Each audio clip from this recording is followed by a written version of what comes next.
Well, this is Cardo's Media, and yeah, don't blame the messenger. Yeah.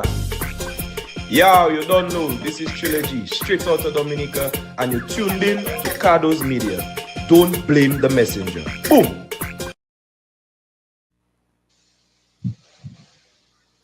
Yo! It's a long time coming. Been a while. been a long time. But we back again, and we on it even stronger than ever before. You know? We got your boy Fido, we got your boy Drex, myself. We on here tonight, this afternoon, this morning, whatever time you decide to watch this video on whichever platform you decide to watch this video on. You can watch it on Fido's page, my page, Cardo's Media page, on our YouTube, on Fido's YouTube, and on my YouTube. Whichever platform you decide to join and look at Cardo's Media information time, open discussion. Our topic is the future of Wesley and WoodfordHill, a conversation that matters. That's our topic. The future of Wesley and WoodfordHill, a conversation that matters. And not just Wesley and WoodfordHill, not just Wesley WoodfordHill, but Dominica by extension and our fellow CARICOM nations by extension. Because I believe our future is being taken away from us. And we are still being put on the back burner. No matter which island you go to, all of them complaining about the same thing. We feel that we are being left behind. We feel we are being misunderstood. So, to our leaders, I'm gonna put this out there, to our leaders, let's do a better job of understanding our citizens and our people. Go ahead now, Peter. You can do your introduction. Yes. Yes, man. Yes, man. Good evening to each and every one of you who is listening to the live stream. It's been quite a while since it's been online, and we just wanted to bring this hot topic to you guys, as we will go into that deep discussion with none other than Clint Roll. So I'll give him the opportunity to just introduce himself quickly, and then we get into the topic. Hey, good afternoon, everybody. Good evening, good day. It's Clint Roll here as usual. How we say in Patois, Ja Wesley. Ja Wesley. Oh yeah, it's Creole season 2. It's Creole season, yeah, man. Yeah, man. Yeah, I'm having a great time at the whole thing, you know. Just keeping it low key for now. What can I say? On Thursday, we're gonna hit the streets on Thursday. We're gonna have some impressive conversations. It's not me alone, it's gonna be a group of people, you know.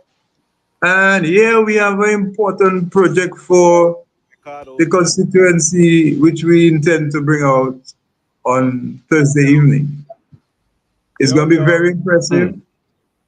Yeah, and I really want the people, well, the people will turn out. So far it's looking okay. But I want Dominica to tune in and listen. They're gonna see the difference between myself and whosoever else, you know? Yeah, but that's basically it. Yeah. So yeah, tonight we'll talk some more things tonight. For sure. But one of the, because the title I put the title there for a reason. A good reason. We have some persons, I'm not pointing names, I'm not blaming anybody, but it's the reality of it's actually happening. Most persons looking to represent a people or communities don't really know what really is the struggles of a community. They don't really know what they're really representing. So I say I put that up there so we will discuss what is the future of Wesley and WoodfordHill in your opinion. Right now, in my opinion, based on how things is going, what is the future of Wesley and WoodfordHill in your opinion? Well, first off, I think anybody putting themselves up for public office, they should have a knowledge of the people they should know what the people love most or what they need most. And I mean, even if you don't want to go that way, but you yourself supposed to be so informed about what's going on around you, what should have been future, in the past, what's going on now, and what we expect. And then if you look at how Wesley is developing, it is developing with other people. And there's absolutely nothing being offered to the people in terms of the economy, in terms of a lot of stuff. There's nothing being offered to the people of Wesley. So, yeah, and I intend to offer those. Yeah. Before we even touch on the topic, let me make this statement. Go ahead.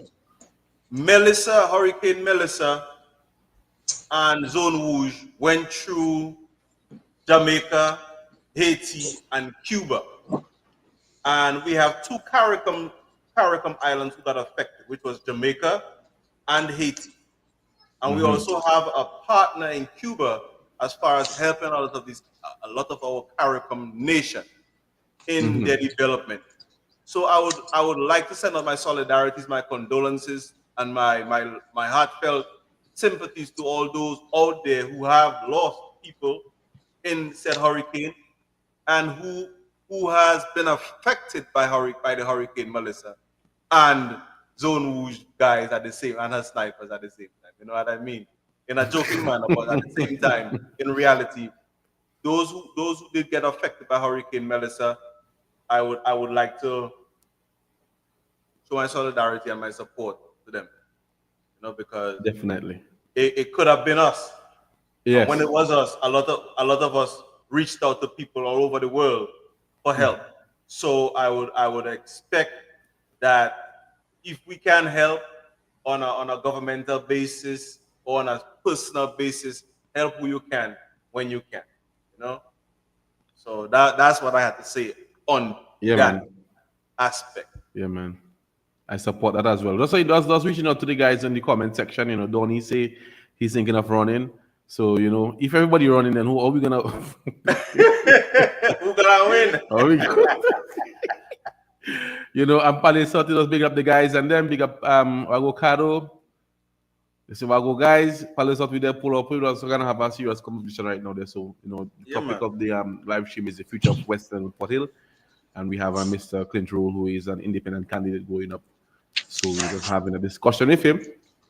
You guys can also ask questions in the comment section. We will from time to time, we'll just refer to the questions in the comment section so he can give you guys a live and direct answers. And you're listening to Carlos Media. No nerd. Big up. So, Big up to Kali on one time. Don't know. He just dropped his new music video as well. So, looking who want to support a local upcoming artist, Calion. Check him out on YouTube, Spotify, on whatever music platform you stream your music on. Check him out. No matter what they say or do, I Can Leave You Alone. That's one of his hot songs right there. That's his music video. And I'll go for the song, man. Yeah, man. But, I believe his music, that's my opinion again, his music is a lot of love song, just raw. Man, let's listen to his music, on YouTube. His music is a lot of love songs, but just raw. You get what I'm saying? No matter what they say or do, I Can Leave You Alone. That's a song to his wife. No matter what they say or do, I Can Leave You Alone. He have another song, One Woman I Taken Home. It's like it's just raw songs, but love, and that's what the young people are attracted to. That love, that raw love, But yeah, back to the topic at hand, man. The future of Wesley and WoodfordHill. A conversation. Yeah, I think he was. I want to say something there. I want to say something there.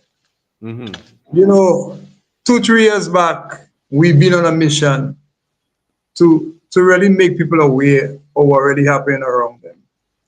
And some people will say that Richie or Fido or Clint or whoever, we've been negative about what's happening in Wesley.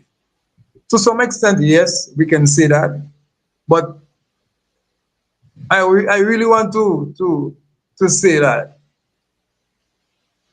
negativity in a way can help to steer people into a different direction. So for instance, we had an airport project proposed by the government. We had acquisition of land by the state. And we had lack of information. And because we had lack of information, a lot of people suffered in terms of value for the property. Now, that is where Richie came in. That is where I came in as a young people, Fido, as young people from our village and our constituency.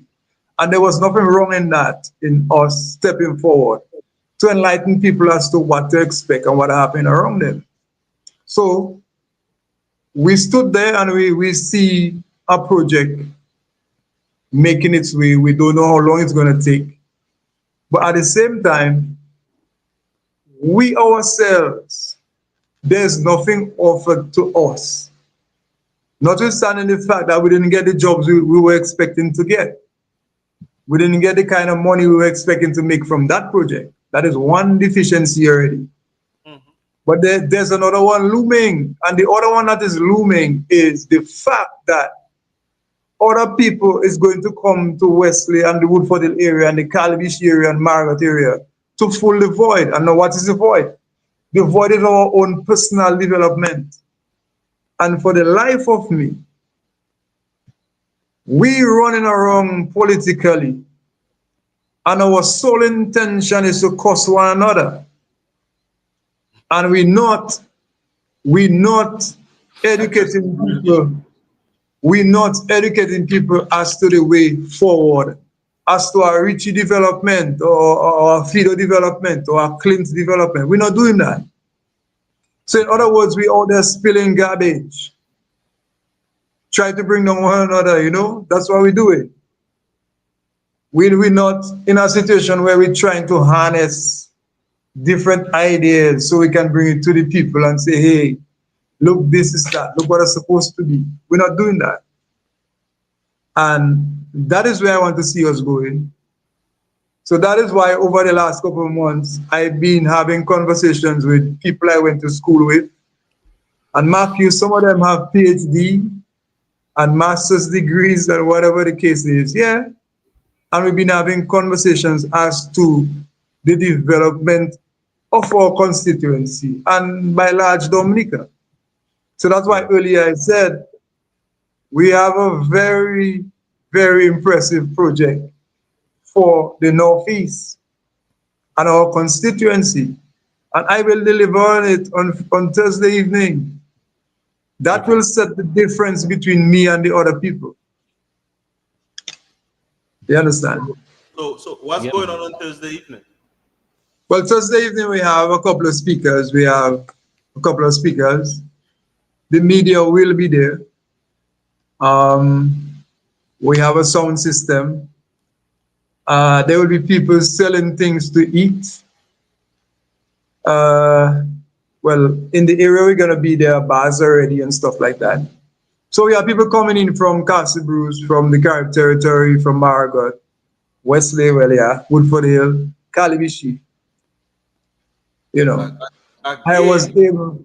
Again, I ask the question: what's going on Thursday evening? You tell me. Wait, no. I just tell you what's gonna happen on Thursday. The reason for all that movement is because as an independent candidate in the constituency, and for the people that was thinking maybe I was bluffing or some sort of nonsense, I don't know. I'm 120% in, and I'm doing the groundwork. So on Thursday we're gonna have a public meeting, our first public meeting. Yeah. Okay. So I've been doing the groundwork for the last couple of months, putting it together, stuff like that. So eventually it will turn out to be a success that I expected it to be. So on Thursday evening, at what time you're gonna be having this public meeting? Well, the system will be there by 7, but the meetings, for the media's sake, the meeting will start at 8 until. Okay. Okay. Yeah. Okay. And that is where at 8, but where's the Central location Square. would be? Central Square. Right Central there. Square. All right. Yeah, Central Square. Yeah, that's the most popular area in Wesley right now. So it make a lot of sense to put it there. Like Okay. near Majoff and Gemot and them place by Benji over Right, there. right. By Benji over there. Yeah. Right by the standpipe Yeah. on the road when you enter into West from the airport. So Yeah, you the see, people now I was gonna say, you see, right now, all the hoopla about airport and all that thing, election coming, whether it's this year or next year. But outside of all that, we need to deliver to our people a new direction. We need to show our people how they can develop themselves in what capacity, you know, that kind of thing. That is my direction right now. I don't think I have time. Honestly, I don't really have. I might punch them a little, but nothing to really stray me away. But my intention is to really come out there and explain myself to the people, the reasons why I think I'm the better person, and that's basically it. All the personalities and all that thing, I'm really not interested in it no more. I mean, for the people who try to vilify me, you know, I don't even care about that, because at the end of the day, it's not taking us anywhere. Yes, I. What's that? so Drex about to announce his bid. His bid, yeah. He about to announce his bid. Yeah, That's what that Mervyn Celestine said. he's gonna put his portfolio out there for the Out people there, who want yeah. to support him, so that they can, you know, they can really know what he's all about. What is his mission? But Drex, no, I gonna be a critique to you now. We can't come there and give us the same song and dance and sing and Nancy story that we are. Richie. I've been telling you off script that right now the people of Wesley don't want to hear those things there. The people of the Wesley constituency, no, I just telling you, people of the Wesley constituency, what they need now is solution. Okay. And I fashion myself on that, solutions. And that is what I'll offer the people of Wesley, solutions. Because That's what we can do. if you come and get the same hanky panky story, No, I'm gonna be the first one to give you fire. Remember that I telling you I ain't got that. time for that. No, I ain't got time for that. No, I ain't got time for that. No. Remember that I telling you no. No, the fact that it matters, I see it every day. You know, I seen what happened to Wesley. I seen what happened to young people in Wesley, and I mean, but you want to go ahead? Another question for you, but when you finish, I have a Go ahead, question go for ahead. you. Okay, now I was just saying. So what about what? Go ahead. I was just saying I'm a part of Wesley. I'm a part of WoodfordHill, and I seen the deficiencies in our area, and it's like nobody are addressing it, or nobody are willing to come down to meet the people so they can have that kind of conversation, so we know. You know, up to the day I was in WoodfordHill, I was telling some people, by right, when you vote for a parliamentary representative, the people in the constituency should have the power to summon that person to a meeting at any time to find out why is the reason why that didn't happen and why those things. So that person can answer to them. They could even go as far as to tell that person, I'm threatening you now to not vote for you next time. Because this is where you're falling short on the people of the constituency. We didn't vote for you for that. We didn't vote for you to stay quiet in parliament. Those kind of things. That is right. That is where the village council functions should come in, because really and truly I've been sitting down and been thinking so deeply on it. The village council is one of the major issues in our communities. When we talk about West and WoodfordHill, because our village council doesn't have good members, and I say that out there, doesn't have good members, and people that do their work properly, then the village will suffer additionally. Let the village council members come and say, we've been on their back saying that. You understand me? That is where the village council function is supposed to come in. What I wanted to ask, well, you already clarified it, but I wanted to say, remember, is Wesley, the constituency consists of Wesley and Woodford Hill. So while you've been analyzing Wesley very meticulously, you also have to do the groundwork for Woodford Hill as well, just a little, so I can help, But I because you think have to also include Woodford Hill greatly into it as well. I would think I've done more working with Woodford Hill and Wesley. And there's a reason for that. There's a reason for that. One is the fact that I'm a Wesley person. And two, when you look at the political past in the constituency, it always looked like more is going on in Wesley than Woodford Hill. So it'd be very sensible for me to kill a lot of time over there, both with the grown folks, middle-aged folks, young people. You know something I believe too? I believe that Woodford Hill has always been placed on the back burner in politics in our country. Yeah. Woodford Hill and Pam. I believe that people always believe, okay, well, Woodford Hill is this, and that is what they be. But I think that the narrative can change and should be changed in the sense that the people of Woodford Hill have a voice. And if we keep putting them in the back, we will never really know what they're looking for and what they're fighting for the development of their constituency or their constituency. Because it's not just Wesley alone.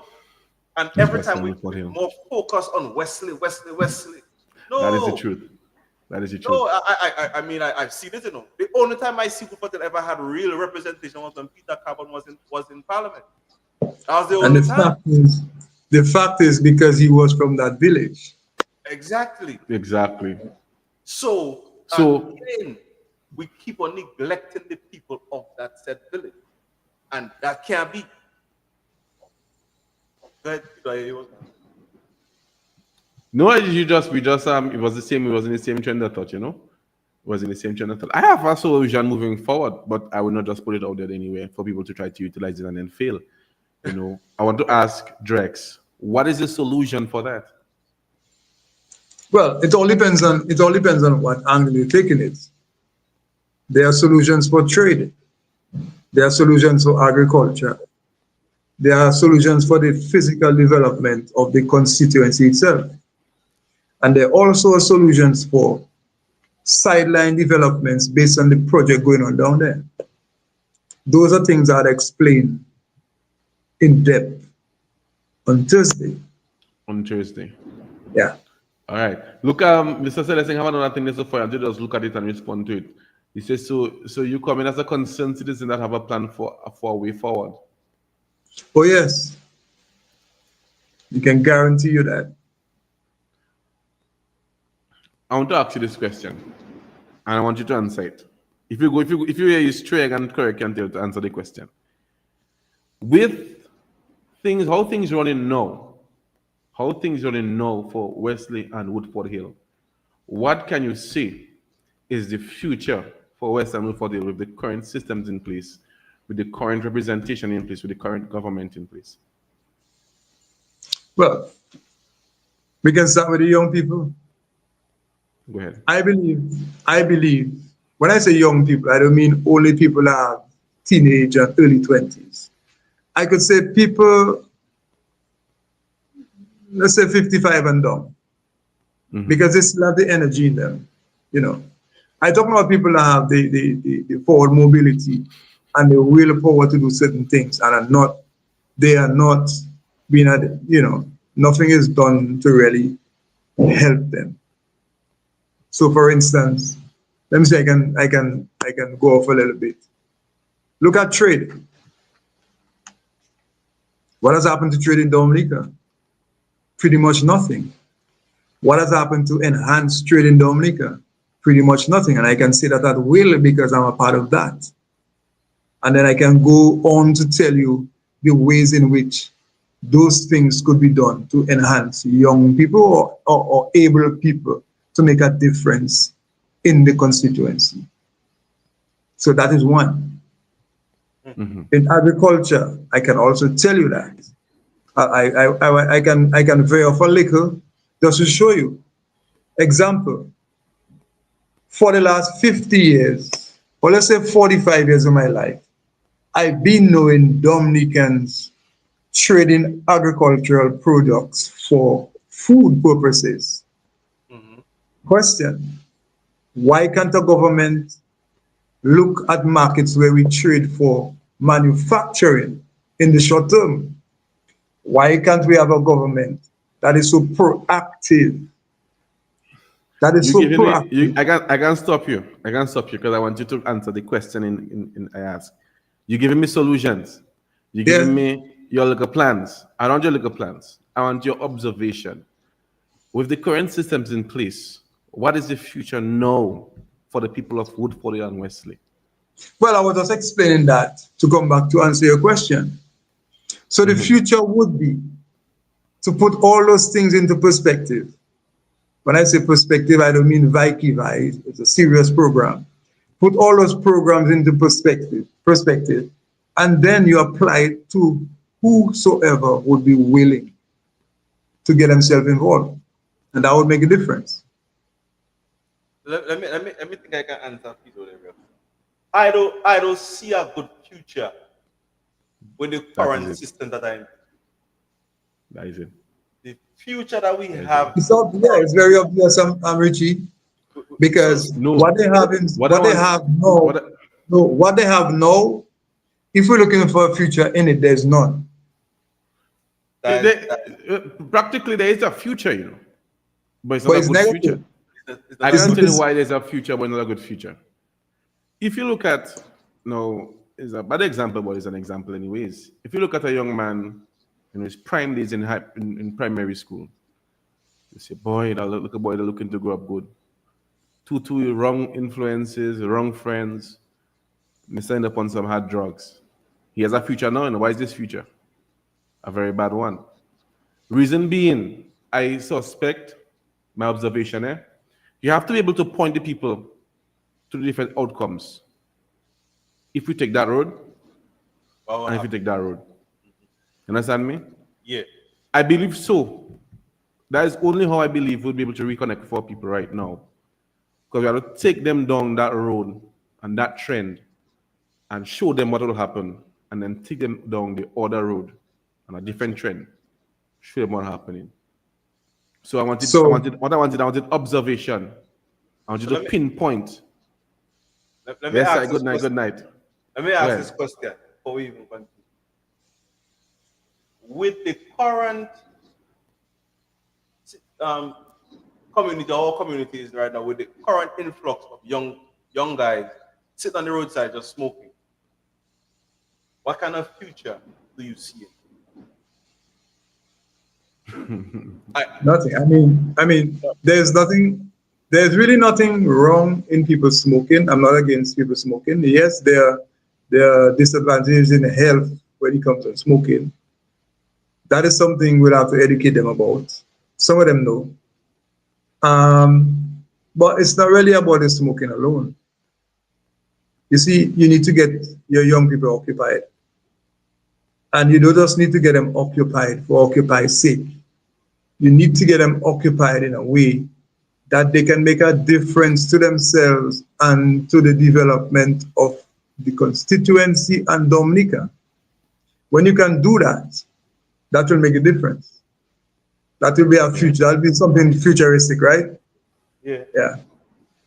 I gotta go to some comments so you can answer them people. I gotta go to some comments so you can answer them people. You need to answer a big question anyways. Mr. Coppell said the lack of jobs in that area should definitely be looked into. What do you think about that one there?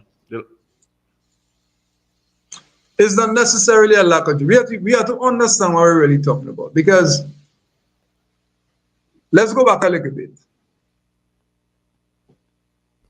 Did the government contribute any sensible jobs to the young people of Dominica, and more so to the people of the constituency? It's a big no. But more, the biggest issue we now have is the fact that the young people or the able people of Dominica are so broken that we have an over $2 billion investment going on. and we will sit there and look at foreigners come to fill the void. And that is for me the biggest issue. That is where, again, we're going to have a whole set of young people falling through the cracks. Because why? We are not, as a state or a government, pushing real development programs for young people. I mean, let's be fair. Why would I sit around and be willing to give Fido $20,000, $50,000 to do a small? I mean, I tired of hearing people talking about small business. We should have something in place when it comes on the state. Because you see, it's either the state do it or the state set the atmosphere for foreign investors to come in on a serious level, where you can have spill off for a Fido or for a Palisot or for a Richie or for a Clint. So yes, we may not have the millions, but we may have the hundreds of thousands in our loan, most likely. Because why? We're going to have more people moving around. We're going to have more. The person that asked the question put a response there, so I want you to tackle it first before you continue. He said that problem is already on the table. We're basically living in survival mode. Do you agree with that statement? Oh, yes, it's true. It's very true. I mean, come on. When you're working for $1,000 a month, I mean, I can dissect that for you to show you how you're going to end up still owing. Nobody in Dominica working for $1,000 a month. No, I just saying. I just saying. I'm making a statement. Is there people in Dominica working for $1,000 a month? Yes, there are. And you have less than that too. I think a majority less than that. I have no. A majority of workers working for less than that. People in Dominica working for $800 and $600 and $700 a month. So then no. So those, let me say this. So that's something that you need to look into. Not you personally, but we as a people, we need to start raising our voices and making certain demand. Because let me tell you, our government is voted in by the people. They are supposed to work for the people. And if the people are being unsatisfied or injustice or getting injustice in whatever way they are, they should lend their voices and speak. But we are so colorized. A statement was just made a while ago there, so that Dominica is, let me read this. Historically, independent candidates have not been able to affect change, as Dominica is more or less a two-party system. How will you operate differently from other independent candidates to improve your effectiveness? But the part I wanted to get out of that statement was the two-party system. Dominica has been so polarized by the two-party system that it makes it ineffective. If I'm not supporting one of the parties, I for the other party. It doesn't necessarily mean that. Yeah. We as a people need to understand that our voices and our vote is what really matters.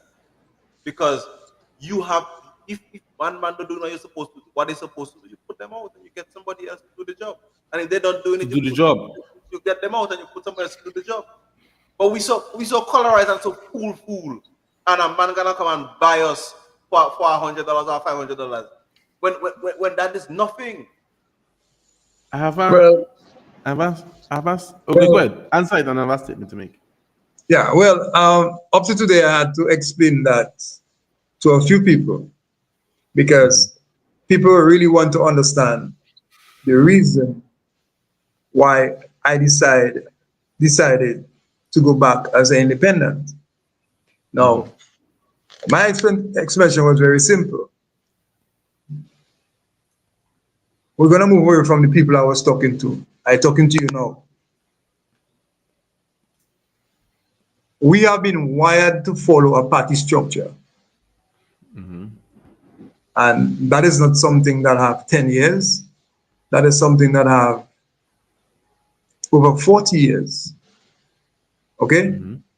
Now, it is very difficult for us to understand what, not because I grew up independent, but it's just in my own psyche, how I see it and how I understand politics in Dominica and the Caribbean too. We keep telling ourselves that, oh, if I vote for Richie, what Richie can do for me? See that statement right there? Mhm. From the day you start telling yourself that, you yourself is beginning to shortchange your own self. Because you should know upfront and personal the reasons why you're voting for Richie. Why? Because Richie kept that conversation with you to make you understand. Yes, Clint going up independent, but there are a lot of scenarios to the outcome. One of the scenarios could be, let's assume they call election tonight, and 1 month down the road, the election is called, and you have a situation where the Labour Party retained 10 seats, and the United Workers' Party managed to get 10 seats, and the Wesley constituency falls into an independent. What happens there? Like I explained today to some people in Woodford Hill, that would be a very powerful constituency because of the position we are now in. You understand? As well as, if it doesn't happen that way, and Clint will end up in Parliament as an independent, the first thing that's going to happen is, I would not just find myself in Parliament because I just want to be in Parliament. No. I would now have to surround myself with the pertinent people that can make the difference. That. So for instance, I would not be in Parliament spilling rubbish conversation. That would not be my role. My role would be to bring bills to Parliament. Yes, we see how they behave in there. You know, they try to vilify you and they try to keep you down. Because why? They want the party structure to always be in play. But if you're intelligent enough, you can sidetrack the foolishness and keep them to the point you're pushing. And the point you're going to be pushing is for the development of the constituency. No. Like I said to Emo when I went up independent the first time, what happens there? Clint goes in Parliament, he has the wrong people supporting him, he have the wrong people giving him the necessary ideas to way forward, the bills and all that thing, you go around that and stuff. You bring that to Parliament. Remember, Parliament is something everybody watching, you know. And if you don't look at it, you can go on YouTube and check it out. Now you will see Clint in action on behalf of the constituency. Okay? But the government itself now, because of how they behave, they might try to sidetrack you all the time. You will be listening to somebody with the zeal to see the constituency move forward in the country. And you will also have the opportunity to listen to the garbage they talk all the time in Parliament. But at the end of the day, the things that the independent is pushing for the development of the constituency and the country, the government will sidetrack it. So here goes the future decision of the electorate in your constituency and as well as across the country if they're paying attention to what's going on. And they can decide and say, okay, just like how it is now in the conversation in Woodford Hill, you have a lot of educated young people in Woodford Hill. And they are telling you the party structure has continued to fail them. And they want to go in a different direction. Yes, they tell that every day. They want to go in a different direction. That is where I came in. That is a new direction. You understand? So it's all about you as the independent sticking to the program, and continue to stick into the program when you get there.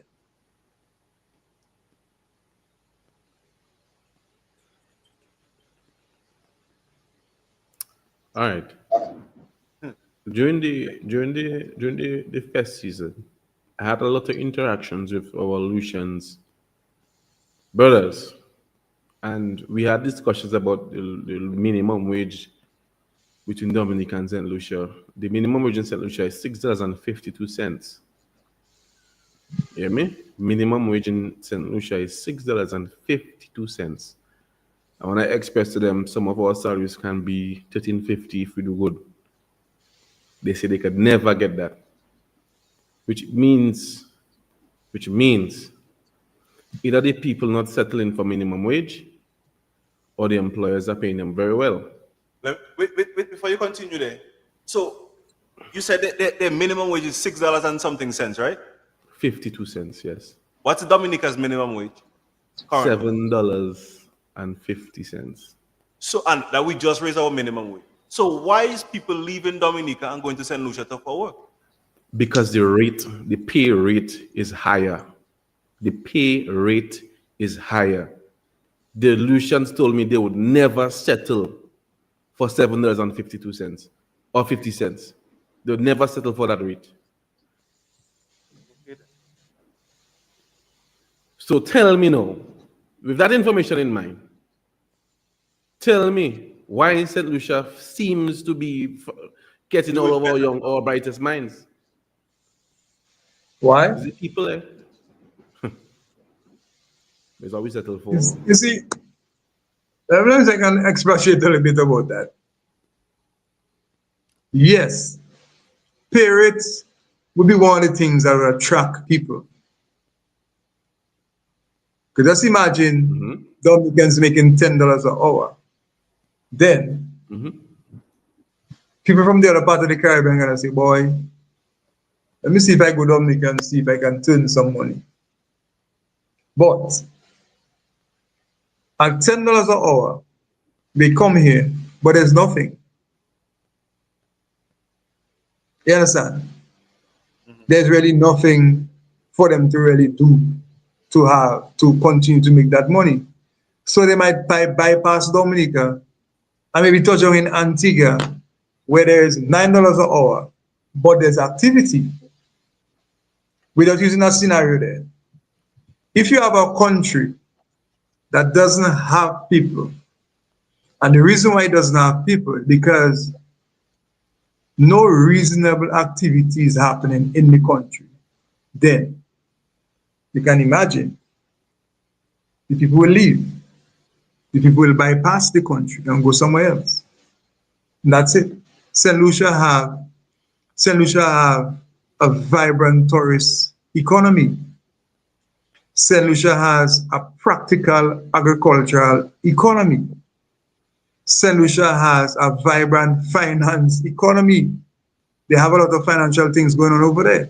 So when you have those three things at the top, you expect to get spill off from those three things. So a lot of people working, a lot of people putting money in the bank, a lot of people taking loans from the bank. A lot of things happening. What happened in Dominica? The biggest thing that happened in Dominica for the year is Creole Festival. And I have to ask the question, why is it the government had to give us so much free ticket? Boy. Does it tell you something?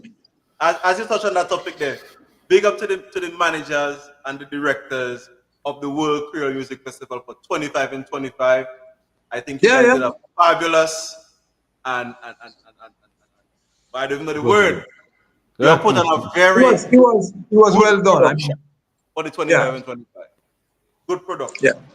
Whoever was behind this thing there, so Marva and her team with Monel Williams and Marva Williams. They did well. And people there, you all did a very good job organizing the Creole Festival. Yeah. I mean, the downfall to that is the government is giving away too much free tickets. That is where they can buy a ticket so that the Creole Festival can make a profit. But when you give out, you sell 1,000 tickets and you give out 500. Where's the profitability? I don't think they're giving it out, like I believe.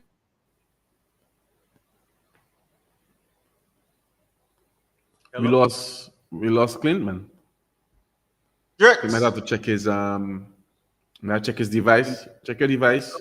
Look, a comment came in. Economic activity from population density Population density, yeah. is part of the key thing to keep our economy thriving. Another question is, what's your vision for Wesley WoodfordHill, and how would you go about executing? I like these questions tonight. Wait, Clint, come back on the live. This question is, what is your vision for Wesley WoodfordHill, and how would you go about executing it? And don't tell us you're gonna give us the answer on the 6th. We want some answers. That is tonight. something you have to hit us hard there, yeah. We want to be able to come to your program on the 6th. The 6th is Thursday. Clint is having a rally in Wesley by Benji. But we want some answers tonight from Clint. You want us to vote for you? What's my vision for Western WoodfordHill? Very simple. I'm a man on a mission, and my mission is to see young people come forward. So I will go a little further to say, in the national anthem, we have a verse that says, "Coming forward, sons and daughters, do the right, be firm, be fair." Okay. That said, there are ways to develop young people in the constituency. And I'm going to only speak about Wesley and WoodfordHill Palm Tree. I can touch on agriculture, I can touch on tourism, I can talk on trade. But I wouldn't go into the details of it for time's sake. But I'm just saying, there are ways you can develop young people.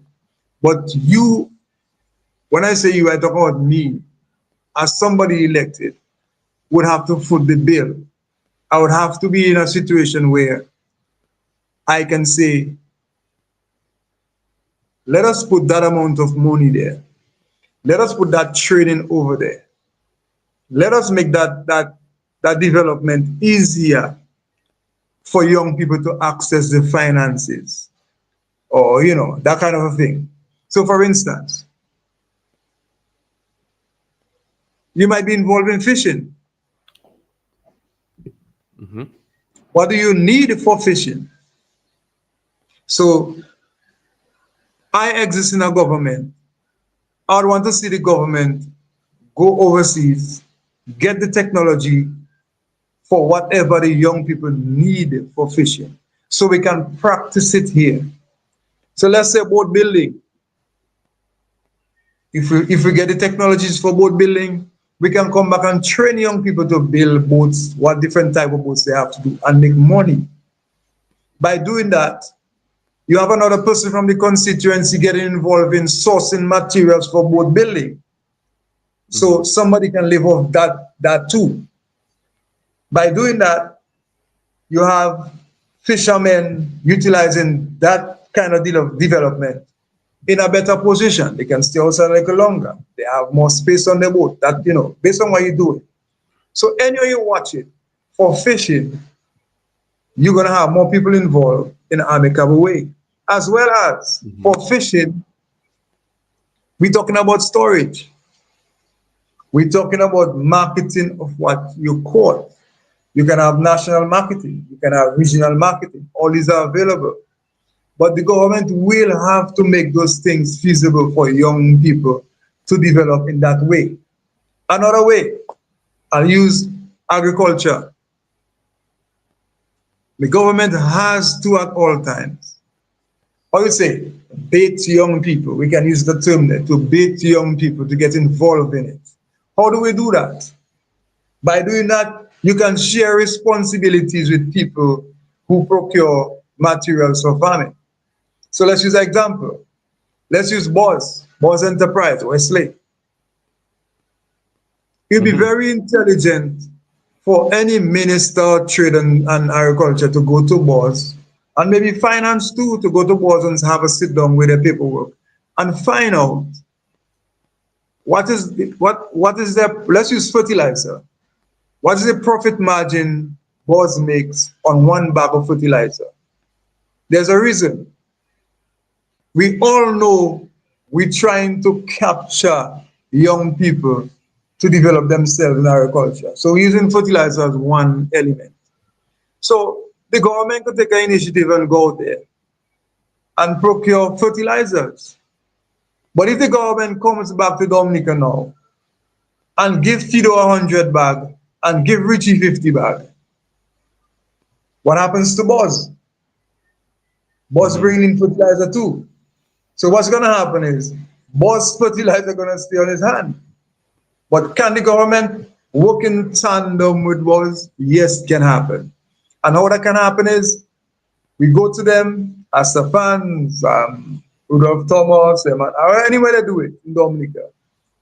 We go to them and we find out what's the profit margin. So let's say Buzz tell us, well, okay, we're making $8 on every bag. So time you tie in is $8, and time you tie in the VAT and maybe the custom duty per bag, you can now sell a bag for about $31 for the farmer. Because you need the economy to roll. You cannot just give things away. You need to attract young people, you need to finance young people, but you need to also do it in a way that they can be practical. Remember, you're developing yourself. You understand? And by doing so, you also developing your economy. And by doing so, you expect a lot of spillouts from it. That is my angle. So yes, the farmer now wouldn't have to buy a bag of fertilizer at $100. He can get it for now $31. But Boss can also make his $8 on the bag. Whereas Boss would have to buy fertilizer. And while we're there giving it to people for free, Boss can sell his own in his store. You understand? So it's how we call it in biology, symbiosis. Yeah, symbiosis. It's just like the cattle and the bird. The cattle need the bird to take all the ticks on it. The bird need the cattle to have the ticks so to feed on. That way. In tourism, I can go again, you know. In tourism, it's the same thing. Say again? No, go ahead. Yeah. In tourism, it's the same thing for the constituency. You get people involved in culinary arts. And while you're doing that, you make amicable loans available at low interest. So when these people, because you have a development happening down there, you have to prepare them for the future when that thing finished. Now, you don't want another set of people to come around Wesley to open restaurants and bars. No, you train the people them in that field so they can apply themselves. Now, some people will apply themselves as laborers as well as some people will apply themselves as business people. And you want to prepare them for down the stretch. You don't want Wesley people to be sitting down and have an international airport in front of them. Just the building. And they're just hoping maybe to cut the grass around the building. No, I don't see that. I don't see that in the future for Wesley people, or WoodfordHill people, or Palm Tree people, or Calibishi, or Maragot, or Caribbean. I don't see that. What I see is for our young people to be prepared to make the difference. That's what I see. And we can do it in all the necessary places. I'm gonna say that's a very good perspective you gave us there, but I don't think nobody goes into politics without ideas and vision and dream for their respective community. What I want to ask you is, you ready to fight for those visions? You want me to tell you something? Maybe I wouldn't tell you that thing there. But yes. Are you ready to die for your vision? I'll tell you something. I have a switch of mind, so I'll tell you. A few years ago, I said to myself, if I am living in another country and something really interesting is happening in Dominica and I am not there, I will feel like I failed my country. That's as far as I go with the conversation. I want to get more intricate with it. Right now, I want a piece of Zabuka, where the agricultural produce that is being shipped from Dominica to America, for me to get a piece of it. But we shouldn't be shipping a piece of pear to you, Richie. We should be shipping some guacamole to you. Okay. Yes, sir. That kind of And thing. look at that too. I also see we have like okay, our fruits are seasonal. Fruits are basically seasonal. So when mango go out of season, there's no longer mango. But now if we had like factories on island where I think independent, we shouldn't depend on our government, but independent people like myself or people who have the money to invest into acquiring, let's say, is mango I want. That's what I want to produce. I get in mango, I'm making purees, I'm making juice, I'm making this, I'm making that out of mango. So when it's out of season, I always have mango and my supply is never gone. Also cocoa, making chocolates. Those are in. I see some pictures of a place in Saint Lucia. It's a company. They're making pristine presentation is here. The thing might not be the best, but cocoa out. They're making their cocoa. They're making their chocolates. They're making rum out of cocoa. Those are the things that we need to innovative ideas. We are too close-minded and too politically blinded in Dominica for us to make any progress unless we decide to get out of, take them blinders off. You know, when you want a horse to run in one direction, they put the blinders on and they will run that straight way. And that is where we are in Dominica. We are so blinded by our blinders. We can't see nothing to the left, nothing to the left or to the right. We need to take them things there off. Yes, we have been a two-party country for numerous years. But I think it's time for independent people, independent thinkers to step out and take the lead and lead up in a different direction. Take them blinders off of our face and let's go somewhere. You might not be the most well-spoken person, but you have a following in your community. You can lead people. We need leaders. We need people who can take us from where we are to where we need to be. Stop thinking about this political party, this political rhetoric, and move our country forward. Our country is in need of proper leaders. Another question for you guys. More importantly, do you have a strategy to execute the vision? Having plans and ideas is one thing. The devil is in the details. And as an independent candidate with one vote in parliament, if you win, there must be some strategy for anything to be done. Yeah. Oh, yeah. I know. I'm very much aware of that. That I think I will leave for Thursday evening. But I can give a little prayer. I can pray up a little bit. Okay. I am very open. I think I'm a very open person. But in applying strategy, I think I have the right people around me outside of the electorate where I can have that discussion with. But more so, if I were to assume a position like that at the end of the election, the people, I always maintain the people will always be part of my strategy. I don't see myself doing anything outside of the people. So for instance, there are decisions that would have to be made thereof. What do I do? Do I just go ahead and do it myself? No, I wouldn't do that. I can promise the people of the constituency that is not the reason why. Because, I've been hearing a lot of things that doesn't make much sense. And, I think right now, the constituency really needs somebody that can stand up for it. And I feel to myself, I can fit that bill. I hold that description. I can take care of that. I think I'm outspoken enough. I may not be a PhD. I may not be a master, but I think I'm well informed as to the way people should live and the way people should apply themselves based on the ability given to them by the state. So I think I'll have a fair conversation, but it's going to be steered by the people of the constituency it could be the least educated one to the most educated one. That is where I stand at the moment. That's my strategy. I'll take it from the people. Would you oppose every decision that is being brought to the No. table by the government? No, no. I believe politically you must evolve. I could say, and I take a lot of flack for that now, because I am not really pushing the line that some people expected me to push.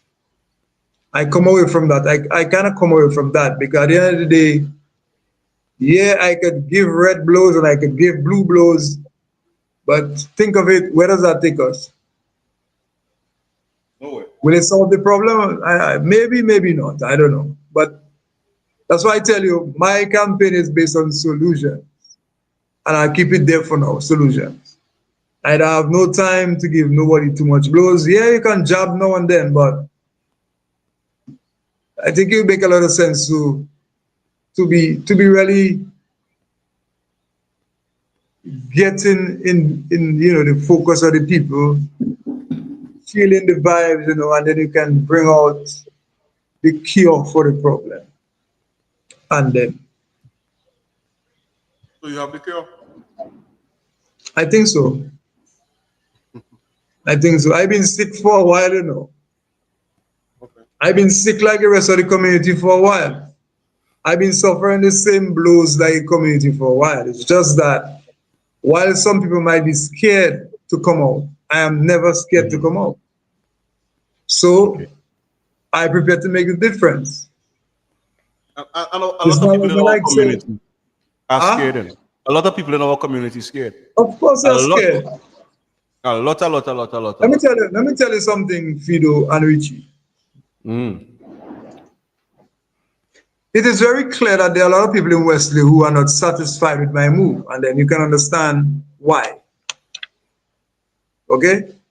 And then they keep talking about Clint is there to split up which vote. What make them think the Labour vote is so nailed on to the Labour tree or whatever you want to call it? No, you have a lot of people on the other side, on the Labour side, who gravitate into the move. I am not saying 100% of the Labour Party people gravitating. So then now, if you're talking about Clint splitting vote, am I not splitting some of the Labour vote? If you're talking about Clint splitting vote, what if the Freedom Party fields a candidate in Wesley? Whose vote will they be splitting? What if Team Unity field a candidate in Wesley? Whose vote are they going to split? So in essence, it tells me the people with that rhetoric, lazy, politically lazy. Go out there and do your groundwork. Go and sit down in people's place and have the conversation. Let them grill you and answer the questions they're asking you because they want to vote for you. But you have to tell them the reasons why you think you're able. And the way you do that is by answering the questions like I was answering in WoodfordHill today. You understand? You have to answer the people they want to know from you. They want to, yes, you'll have people who party lovers. But still, you have influential people on either side in the constituency who really wants to hear from you. These people can take away votes from either of the parties to follow you, whether it's me or the UWP or Labour. They're influential enough to do that. So for you to sit down in Wesley and try to vilify Clint or Phil or Richie because they doesn't go around and behave like you, that in itself is not preparing anybody for development. Look at question right there for Richie.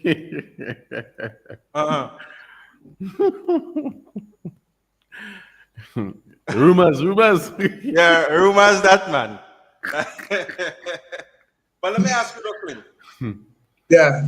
When people take personal attacks on you, because I came to somebody, people come to me and they talk to me and things like that. and they say that there's a lot of negativity that comes with you as a person. How do you respond to that? How do you take that on? Here we go again. Negativity. I'm an outspoken person. I'm a Wesley person. I'm a person who got involved in Wesley and the developments of Wesley. That's who I am. I didn't come as a squeaky clean person. But let's be fair. What do we need? A squeaky clean person or somebody who can stand up on behalf of the people of the constituency? So whenever they come with the foolishness, that is pretty much my answer to them. I honestly, Richie, I reach a point right now where those things don't really even make sense to me.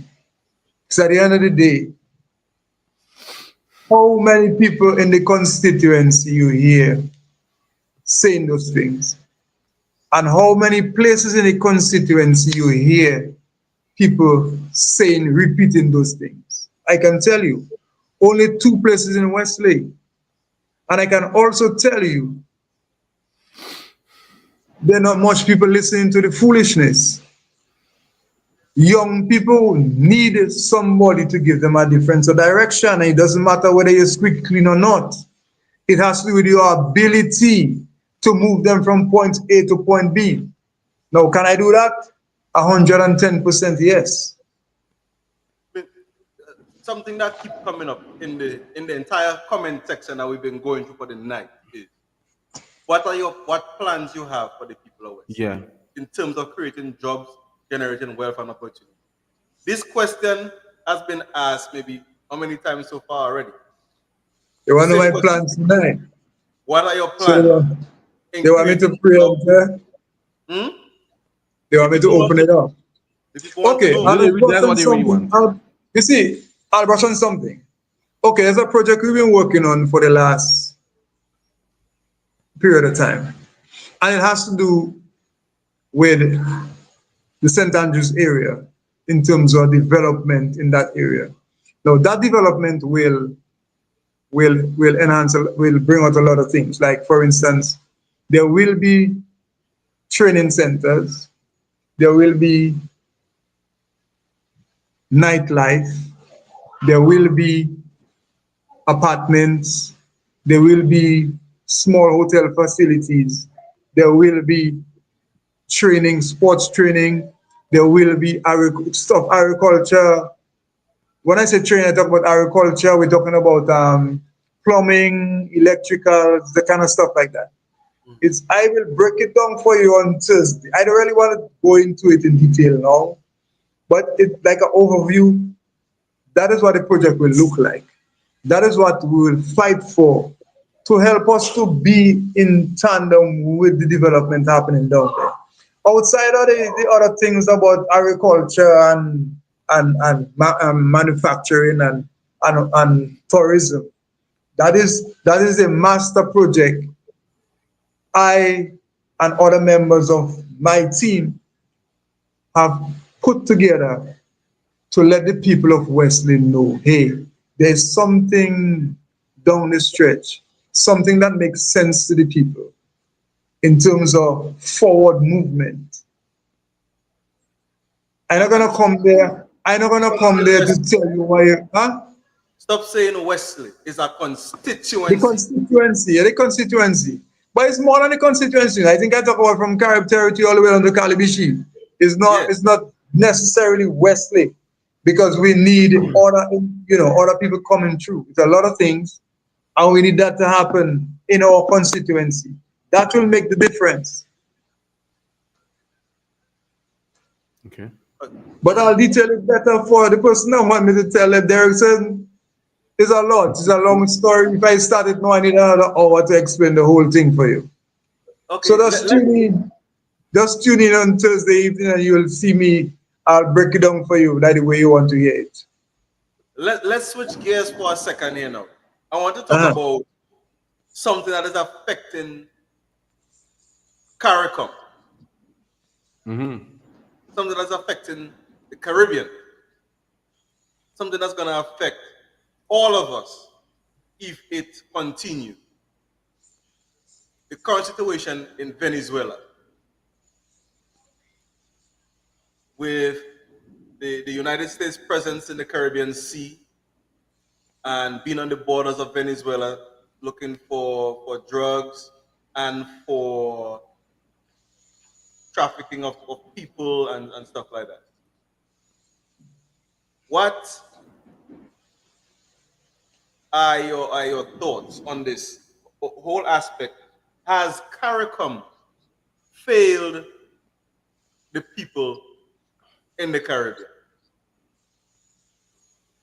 To both of you guys, gentlemen, Fido or to Drex, whoever feels like they need to answer this question. Has CARICOM failed? Let me take a go at it. Let me take a go at it first. I'm gonna start from this angle.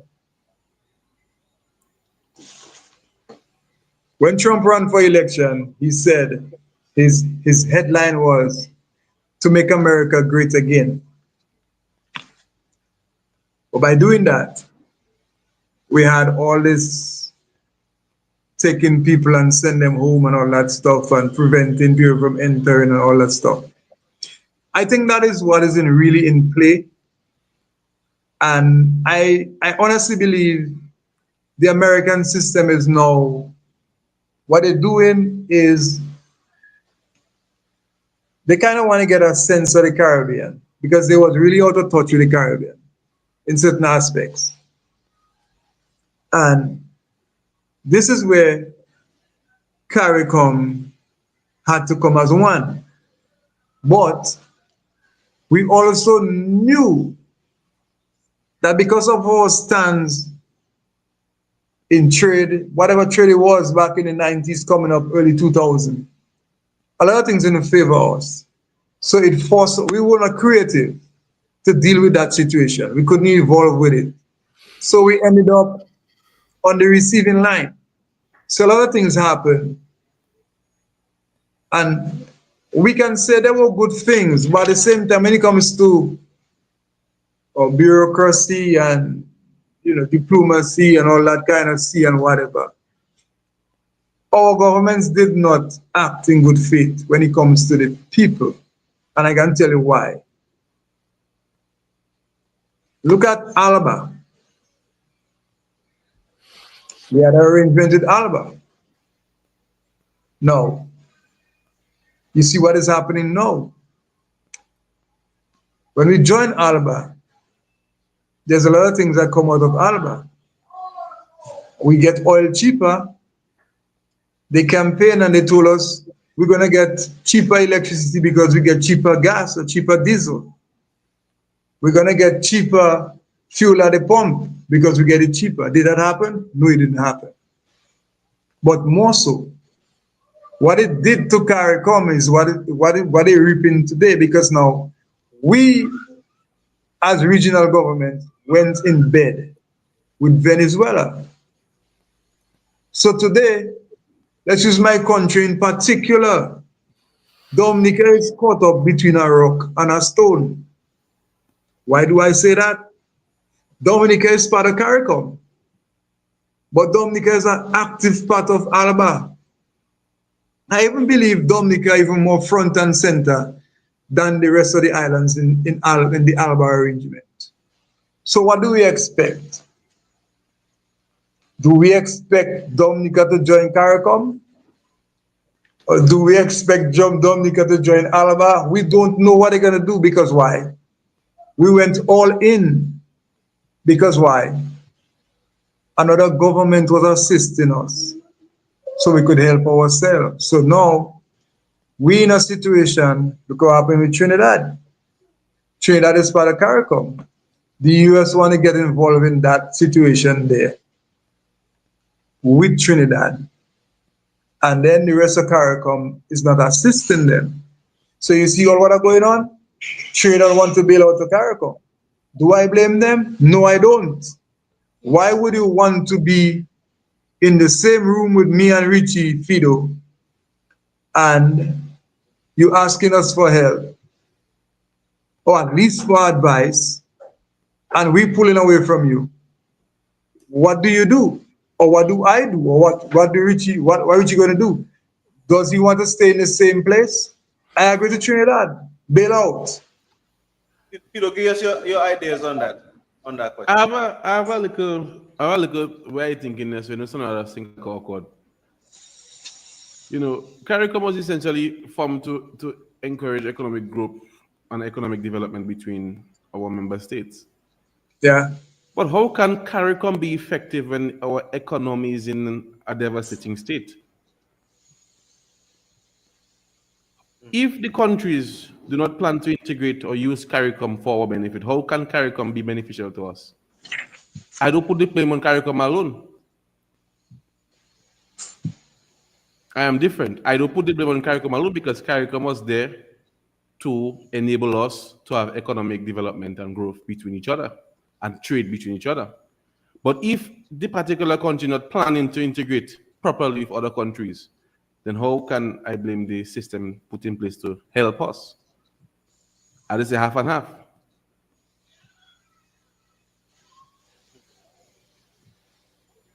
Well, I get you. let me say my piece now. Because my piece is my opinion. So it's my opinion. I think that somebody commented and said it's more for oil than anything else. I think so too. And I also think is because of China's presence, strong presence in the Caribbean, why America is now putting their presence in the Caribbean. Because most of the islands that China have alliances with are members of CARICOM, such as Jamaica and Dominica, Antigua, and Barbados, and you could go on. Most of the members of CARICOM, but not Trinidad. So now, even Guyana, China has presence there because of the oil in Guyana. Because they help them, they put a barge there to help drill oil from Guyana, a floating barge. So those are the islands or countries benefiting from China. So Trinidad is not benefiting, I don't think, as much. And so they've decided to go with the American. But now, the motto that CARICOM put out was one Caribbean, one people. One people. That was formed in 1973. One Caribbean, one people. The founding members of CARICOM was Barbados, Jamaica, Trinidad, and Guyana. Founding members of CARICOM. And now you're going to tell me, as one of the founding members of CARICOM, you want to pull out of CARICOM because the people and the other members of CARICOM is not siding with you to invade Venezuela. I find, and that's my opinion, that the members of CARICOM have failed its countries on a broad scale. Because why? They can't come as one people and one. They are all divided and looking for their own personal interests instead of looking for the people of the Caribbean's interests. And that was done by our slave masters when they pit us against each other by making each island feel superior than the others. You can't tell Jamaica they do better than the rest of the Caribbean. You can't tell Trinidad they do better than the rest of the Caribbean. You can't tell Barbados they do better than everybody else. And that is where the problem lies. We don't have one voice. We all want to sing for our supper when we should be singing as a block, as the United Caribbean, standing for what we believe and fighting for our Caribbean justice. Look at this. CARICOM. Free movement through 4 countries: Barbados, Dominica, St. Vincent, and Belize. 4 countries. When it should be all of CARICOM. This is where we have a big misleading all our leaders and them should be getting out of power. Look, election is coming up in St. Vincent on the 21st of November. All of our leaders and them should be kicked out of power. All of them. And let us have a brand new reset, a brand new. We need fresh minds. We need fresh minds. Our entire thing is on. Everybody in there looking for themselves and greedy. Nobody's fighting for one principle, one voice, and that is my whole take on it. So, On it, yeah. Sorry, I just had to get that. Yes, man. I don't have to get that one off my. Somebody said best thing I said. What is it?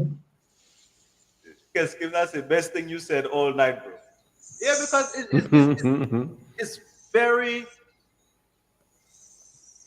misleading that you have an organization that is supposed to be for the people of Caribbean and they cannot serve the people of the Caribbean. Yeah. You get my point? Oh, CARICOM has never really done anything for Dominica. Because I can even use the trade we're doing.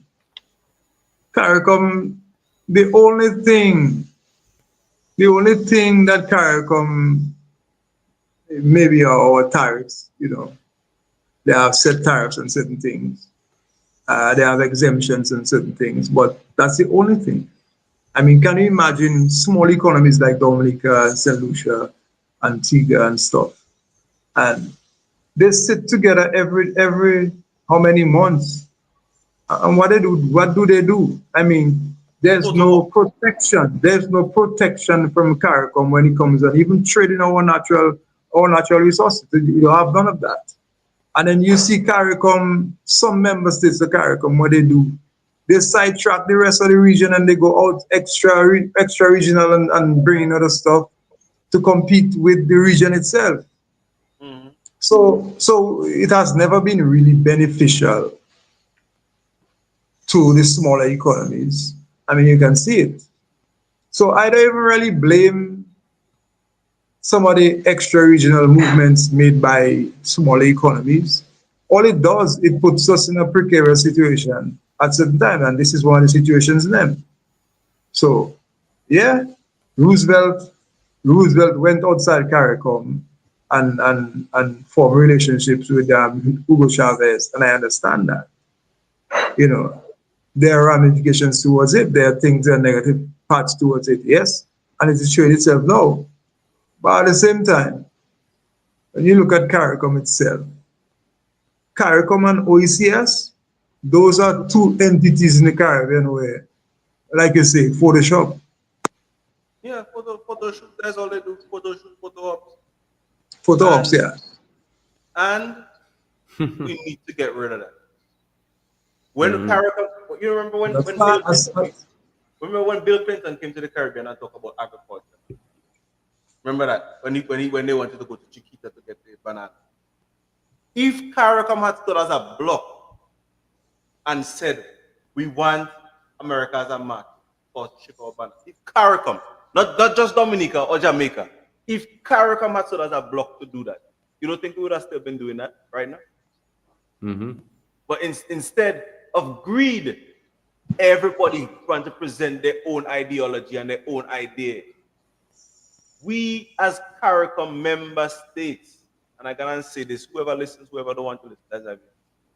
As CARICOM member states, if we want to see our Caribbean move forward in a strong and positive direction, let us put our countries first and our people first and our people. We are too greedy as the leaders and want fame and notoriety instead of helping our countries grow. We're looking for fame, we're looking for notoriety. Oh, I had the best dress, I had the best suit, you know, I had the most money. Get out of that, man. And let our countries thrive. Our people are in dire need, man. No matter which country you go, you're gonna hear cries of pain. No matter where you go, you're gonna hear cries of pain from every island, from From Jamaica, go down to Trinidad, everybody crying. Because there are certain things that are just not right in their specific space. But we can do better. Yep. As black people, as people who survived the worst of the worst through slavery and now here trying to thrive, we can do better. That was my closing statement. Is that heavy closing statement too? If anybody else wants to say something, go ahead. But me myself, I think right now I want to just brush up. If Kulina is nothing, I want to brush up the sponsors. No, I would say something. Right. I would say something, you know. For me, basically is right now. There's a lot of things on the table. I know the viewers want me to say certain things. I know they want to know, but I think I need to leave it for Thursday. I'll go in depth with it on Thursday. Like I said, I'm not coming out there to rough and tumble anybody. I want to make it a little different. So I'm coming out there to have that kind of conversation with the people. I think I need to give the people a clear understanding of myself, my thought process, how I see things, how I think they should go, you know. As to whether people know me or not, people know me hands-on. People know me. I don't have to wonder if anybody know me. Some of the young kids, maybe on the WoodfordHill, and maybe don't really know me personally, but they know me, you know.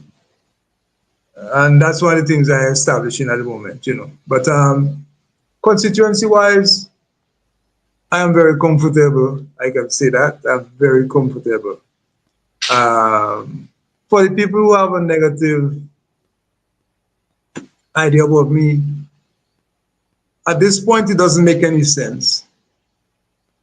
The only question I have to ask you is, what do you have to offer? What do you have to bring to the people? What are you telling the people? What is your message? I mean, what are you really saying? Another thing that's going on in the constituency, especially with the main opposition party, they seem to not look at what has happened to the constituency.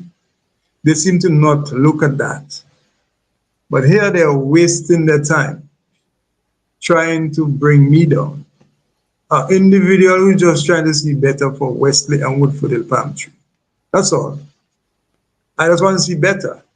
Maybe I have a better way of delivering the message to the people. But then you can't blame me for that because I was always accustomed to doing it. So it doesn't come as a new practice for me. I'm accustomed to that. I mean, I'm an informed person. I can have the conversation anytime, any day, anywhere. I don't need nobody to help. Well, I mean, yeah, there are things I need people to help me with, which I'm doing. But what I mean is, I can pretty much pull up anywhere and strike the conversation. I can pretty much pull up anywhere and answer the question what they're asking me. You know, that kind of a thing. You know. So stop wasting. I want to tell them to stop wasting their time trying to break my back. It doesn't gonna carry them anywhere. What they need to do is to develop their skills. Their skills in being with the people. Develop that so it'll make the election a little better. It will give the election a little more tension. It will give the election a little more reasons for us to be real with the people. But it's costing, and how to say it, before I go on to say it, one member on the other side was saying, when he done with me, I gonna be down in a hole someplace. I don't know. I just want to reassure you, my boys, that can never happen in the Western constituency. Let's not go there for the night. Let's not go there tonight. Look, somebody, the same No, question. no. What are your ideas about bringing greater productivity to your constituents? I'm looking forward to partnering to achieve that objective of getting people empowered. So Miss Aaron Nicholas, we will have Drex reach out to you so you guys can converse. But he's also gonna be doing a program on the 2nd. He's gonna be in Roseau, it's Newtown area, I think. Newtown, he's gonna be in Newtown or with Monsewi tomorrow. And then on the 6th, he's gonna be in Wesley doing a Public meeting. Where he's gonna be spreading reason why and constitute Wesley WoodfordHill and Papa. So people, I appreciate you guys tuning in tonight for sharing and asking your question. And people,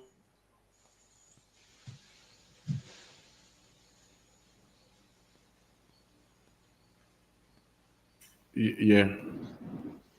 What happened there? Everything good? I don't know. I think I see you glitch a little, like you start a little in the. no, I said it. I didn't hear the last thing. The floor is yours. Oh, the floor No, is mine. I didn't Okay, hear guys. much from Richie. I didn't hear what Richie was saying though. Okay, that's Oh, it. Let me repeat, yeah. Oh, well, I was saying that you having a Oh. It's happening again. Yeah, just say you have something going on on the 2nd and you have something going on the 6th. So just say it, like, let's say it so that we can move forward. Okay, what Richie really saying is on the tomorrow there will be a public meeting in Roseau, which I'll be a part of. And on the 6th, which is Thursday, the same people who I will be with tomorrow evening will be in Wesley together with other speakers. So these people have the opportunity to have that conversation with the people of Wesley and WoodfordHill, Palm Tree. You know, it's not gonna be a me thing. It's gonna be a Dominica thing. But it's just that I'll be the person on the Wesley end. Disconnected. But it's gonna be a good conversation. It will be a good conversation. And we'll get a chance now to listen to who makes the difference and why. Okay, Peter, the floor guys. is yours. The floor is mine. Okay, guys. Okay, just wanted us make that statement there clear. If you guys have a business or you have a service you want to advertise, Caro Media is here to also help the public. You can also reach out to Mr. Ricardo Sentami to have your business or whatever you need to be advertised. You're gonna hear from our sponsors right there. Click this sponsor, which my mouse is working. Huh? My mouse is working. Come on, man. If you don't come up, then people, thank you guys for tuning in once.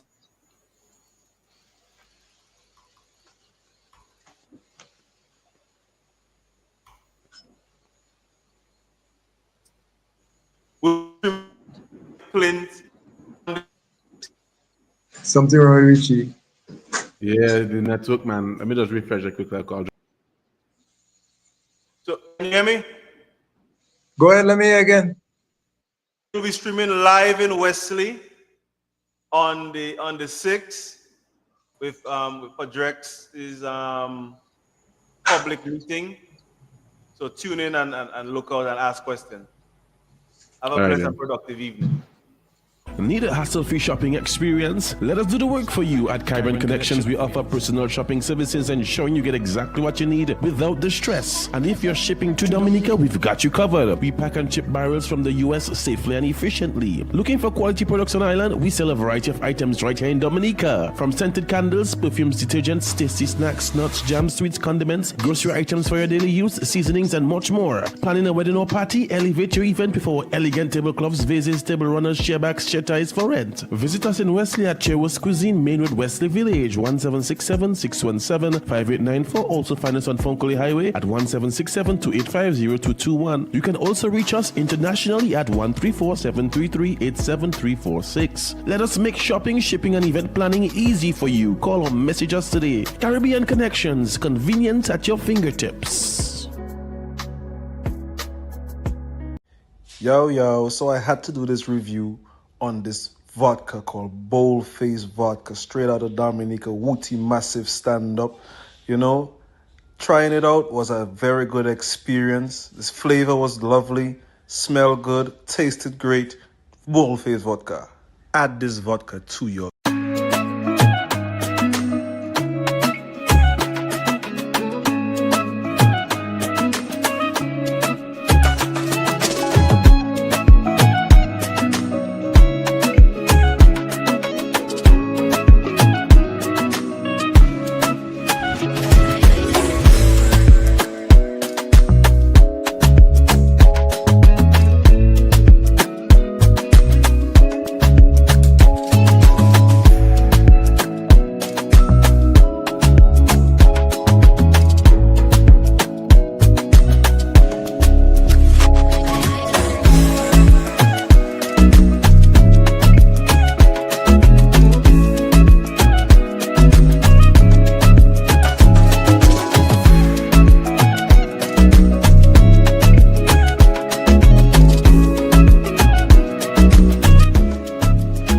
Well, this is Cardos Media, and yeah, don't blame the messenger. Yeah.